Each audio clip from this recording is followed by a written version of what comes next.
को आकाश में विचरण कर देख इंसान ईर्ष्या करता था, उन्हें हवा में उड़ता देख आहें भरता था। पर राइट्स ब्रदर ने उड़ने का रास्ता निकाल ही लिया। दोनों राइट्स भाइयों के अनवरत प्रयासों से फल ही था कि आज हम आकाश का सीना चीर थोड़े ही समय में कहां से कहां पहुंच जाते हैं। पर भारत के इतिहास में ऐसा दावा भी आता है कि राइट्स ब्रदर्स से 8 साल पहले 1895 में शिवकर बापूजी तलपड़े ने हवाई जहाज का आविष्कार किया था।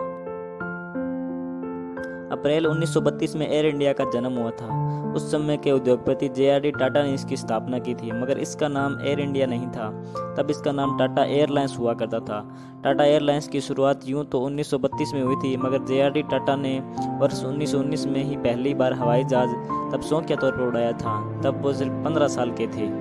जे.आर.डी. टाटा ने 15 साल की उम्र में पहली बार प्लेन में बैठने के बाद यह तय कर लिया था कि वो अपना इसे करियर बनाएंगे, जिसके बाद 24 साल की उम्र में वे भारत के पहले ऐसे व्यक्ति थे जिन्हें कॉमर्शियल पायलट का लाइसेंस मिला हुआ था। सन 1930 में उन्होंने आगा खान कंपटीशन में भाग लेने के लिए भारत से इंग्लैंड के बीच अकेले सफर किया था।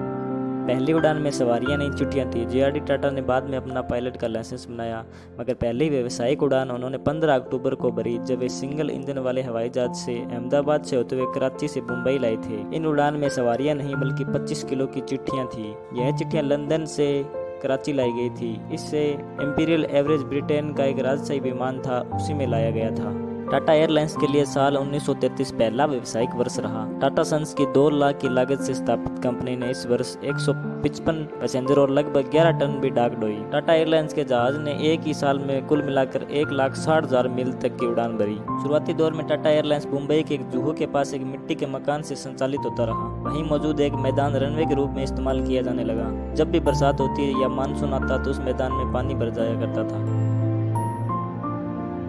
उस वक्त टाटा एयरलाइंस के पास 2 छोटे सिंगल इंजन वाले हवाई जहाज, 2 पायलट और 3 मैकेनिक हुआ करते थे। पानी भर जाने की सूरत में जे.आर.डी. टाटा अपने हवाई जहाज पुणे से संचालित करते थे। पहले पायलट थे अंग्रेज। ब्रितानी शाही रोल पर एयरफोर्स के पायलट होमी बरूचा टाटा एयरलाइंस के पहले पायलट थे, जबकि जे.आर.डी. टाटा और विसेंट दूसरे और तीसरे पायलट।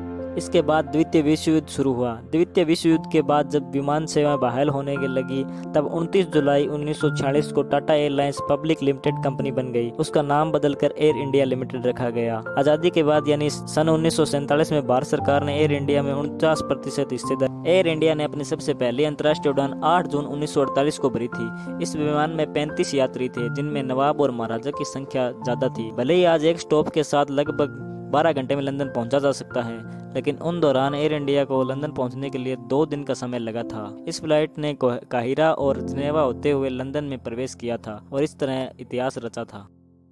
उड़ने से पहले 3 जून 1948 को टाइम्स ऑफ इंडिया ने एक बड़े विज्ञापन में प्रकाशित किया था। विज्ञापन में यात्रियों का स्वागत किया गया था। वहीं जानकारी दी गई थी कि इस अंतर्राष्ट्रीय विमान का किराया 1720 रुपए होगा। और इस तरह अपनी पहले इंटरनेशनल सफलतापूर्वक फ्लाइट के बाद जे.आर.डी. टाटा को एयर इंडिया का संस्थापक चुना गया और इसके बाद वे लगभग 25 साल तक एयर इंडिया के संस्थापक रहे। अगर आपको वीडियो थोड़ा भी पसंद आए तो वीडियो को लाइक करें और इसे शेयर करें।